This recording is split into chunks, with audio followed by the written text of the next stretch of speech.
소리뉴스는 알파레타에 위치한 이탈리안 퓨전 패밀리 레스토랑 루치스, 여러분의 눈높이에 맞춰 정조준하는 교통사고 전문 정준 법률사무소, 한 곳에서 시작되는 안정된 미래, 선우앤선우 종합보험 후원으로 만들어지고 있습니다.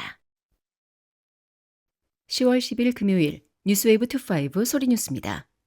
주 애틀란타 총영사관은 8일 오후 5시 애틀란타 피드몬트 공원 내 매그놀리아 홀에서 대한민국 국경일인 개천절 기념 리셉션을 개최했습니다. 이번 행사는 조지아주의 가을 정치 속에서 한국의 건국 정신을 기리고 한미 우호 관계를 더욱 공고히 하기 위한 자리로 마련됐습니다.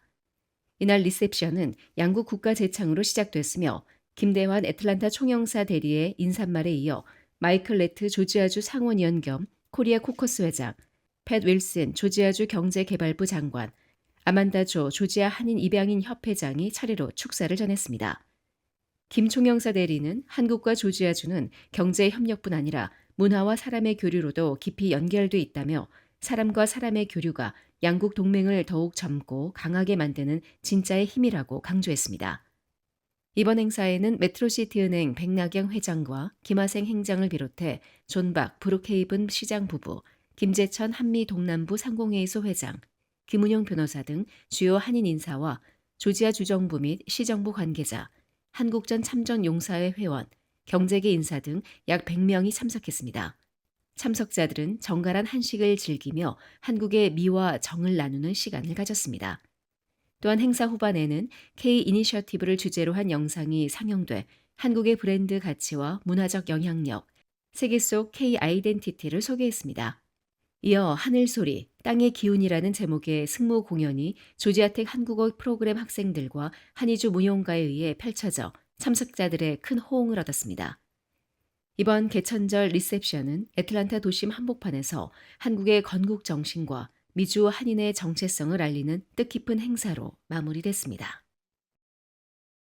PCB뱅크는 지난 9월 25일부터 10월 2일까지 진행한 2025 추석맞이 무료 송금 서비스에 총 205건 53만 1210달러의 송금이 이루어졌다고 밝혔습니다. 이번 무료 송금 서비스는 한국과 중국을 대상으로 진행됐으며 PCB뱅크 개인 계좌 보유 고객이라면 조지아, 텍사스, 캘리포니아, 뉴욕, 뉴저지 등 전 지점에서 송금 수수료 없이 이용할 수 있었습니다.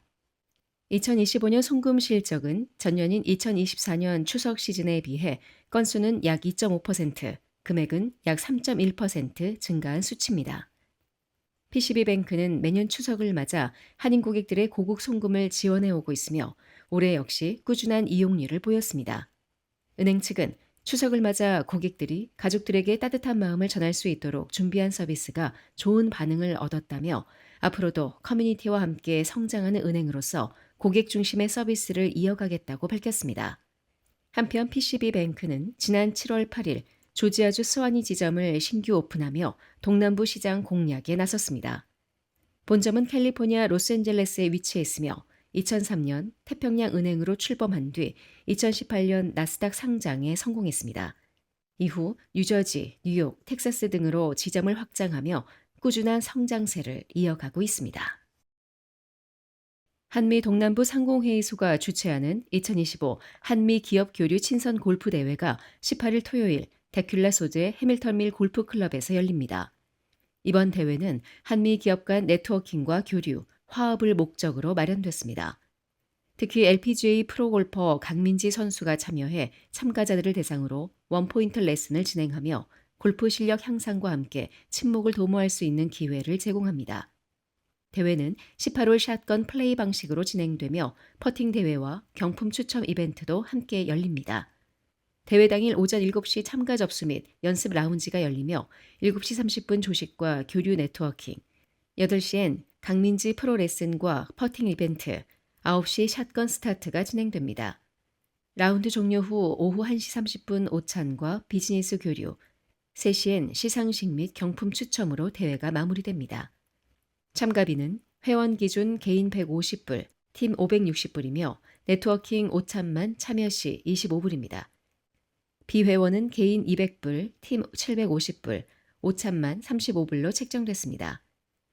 참가 신청은 10일까지 공식 웹사이트 www.seuskcc.org에서 가능합니다.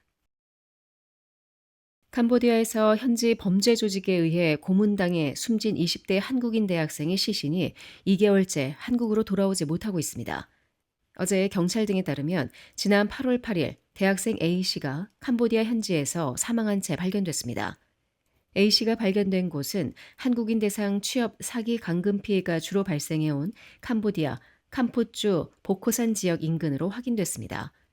캄보디아 현지 경찰은 A씨의 사망 증명서에 사망 원인을 심장마비로 적시했습니다.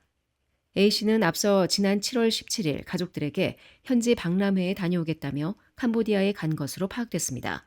이후 일주일 뒤 A씨의 가족에게 한국계 중국인 말투를 쓰는 협박범이 전화를 걸어와 A씨가 사고를 저질러 해결해야 한다며 5천만 원이 넘는 돈을 요구한 것으로 전해졌습니다. A씨 가족은 해당 전화 통화 후 경찰과 외교부에 신고했습니다. 경찰과 외교부는 A씨 가족에게 돈을 보내지 말고 현지 경찰에게 A씨의 위치와 사진 등을 보내라고 안내했지만 가족들은 A씨의 위치를 알 수 없었고 그 사이 가족들은 협박범에게 걸려온 전화로만 A씨의 생사를 확인할 수 있었습니다. 그러나 나흘 만에 협박범 전화가 끊겼고 2주 뒤 A씨는 숨진 채 발견됐습니다. A씨의 시신은 2달째 캄보디아 현지에 방치된 상태입니다. 한편 경찰 관계자는 지난달 캄보디아 현지에 경찰 등을 파견해 A씨의 시신을 확인하고 송환하려 했으나 캄보디아 정부 협조 문제로 늦춰지고 있다고 말했습니다. 또한 경찰은 A씨의 입출국 경위와 범죄 피해 가능성 등을 수사하고 있으며 최근 잇따르는 캄보디아 취업 사기와 납치범 등에 대해 추적하고 있다고 밝혔습니다. 올해 노벨 평화상은 독재에 맞서 위험 속에서도 민주주의의 근본 가치를 옹호해온 베네수엘라의 여성 야권 지도자인 마리아 코리나 마차도에게 돌아갔습니다. 노르웨이 노벨위원회는 베네수엘라 국민의 민주적 권리를 증진하고 독재 체제를 평화적으로 또 민주주의로 전환하기 위해 투쟁한 공로로 마차도를 2025년 수상자로 선정했다고 발표했습니다.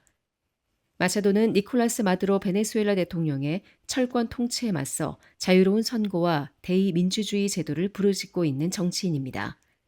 그는 2024년 마두로 대통령의 대항마로 대권에 도전했으나 정적들에 대한 탄압 속에서 선거에 나서지 못했습니다. 마두로 정권의 폭압 때문에 야권 지도자들은 거의 모두 국외로 탈출했으나 마차도는 베네수엘라에 남아 은신하며 민주화 운동을 지속하는 것으로 전해집니다. 노벨위원회도 지난 한 해 동안 마차도는 은신 생활을 해야 했다며 생명에 대한 위협이 심각한데도 그는 자국에 남아 있었으며 이 선택이 수백만 명에게 영감을 줬다고 언급했습니다. 이 같은 이유로 노벨위원회는 마차도에 대해 용감하고 헌신적인 평화의 수호자라며 짙어지는 암흑 속에 민주주의의 화염이 계속 타오르도록 한 여성이라고 평가했습니다. 마차도는 1901년 시상을 시작한 노벨 평화상의 106번째 수상자며 여성으로는 20번째 수상자입니다. 수상자는 상금 1,100만 스웨덴 크로나 약 16억 4천만 원을 받게 됩니다. 한편 마차도의 수상으로 관심을 모았던 도널드 트럼프 대통령의 노벨 평화상 수상은 불발됐습니다. 올해 노벨상 수상자 발표 행사는 지난 6일 생리의학상 수상자 공개를 시작으로 물리학상, 화학상, 문학상 등 순서로 이뤄졌고 오는 13일 경제학상 수상자 발표로 마무리될 예정입니다. 미국에서 커피 가격이 급등하며 소비자들의 체감 물가 부담이 커지고 있습니다. 노동통계국에 따르면 8월 커피 가격은 전년 대비 20.9% 상승, 2011년 이후 최대 연간 상승률을 기록했습니다. 볶은 커피와 인스턴트 커피 가격도 각각 21.7%, 20.1% 올랐습니다. 미국은 커피를 대부분 수입에 의존하고 국내 생산은 전체 소비량의 1% 미만에 불과합니다. 이로 인해 글로벌 생산 차질과 수입 관세가 가격 상승을 부추기고 있습니다. 브라질과 베트남의 악천후와 브라질산 커피에 대한 50% 관세가 가격 인상의 주요 요인으로 꼽히고 있습니다.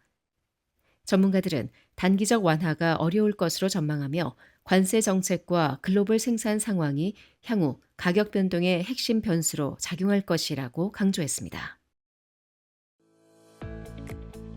지금까지 10월 10일 금요일 소리뉴스였습니다. 행복한 주말 보내십시오. 고맙습니다.